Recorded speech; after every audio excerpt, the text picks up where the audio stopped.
Hi, I'm Granny Fisher, and today I've got a one-day-old La Mancha dairy goat.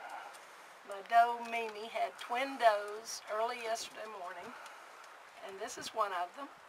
And I'm just going to give you a few pointers of what to look at with your newborn doe or newborn goat kid to make sure that they're not deformed in some way that would cause you to have to cull them from your herd. Now the first thing you want to do is check and see if they're male or female, which that's pretty easy to figure. This one's a female. She doesn't have the male parts right there. That's her umbilical cord.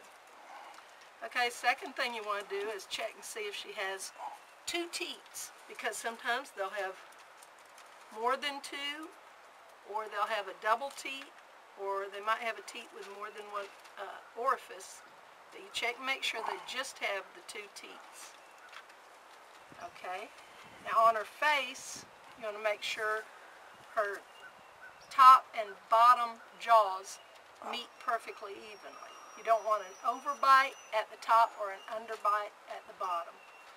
A very mild overbite or underbite won't hurt the goat, but it would disqualify them from showing and probably should disqualify them from your breeding program. A severe overbite or underbite can cause them not to thrive because they couldn't eat, and you would normally just put them in freezer camp. Okay, another thing you want to look for is make sure they're not hermaphrodites, which is an animal that has both male and female parts.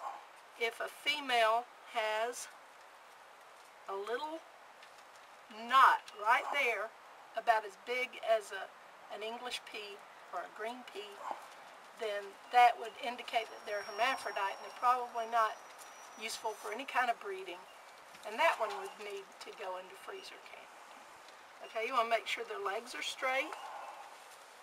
This one can stand up. They can usually stand up by the time they're an hour or two old.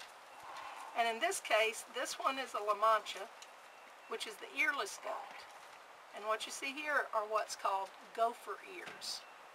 Elf ears stick out a little way, and you would have to contact the ADGA to see if your La Mancha has ears that are too long to qualify for registration.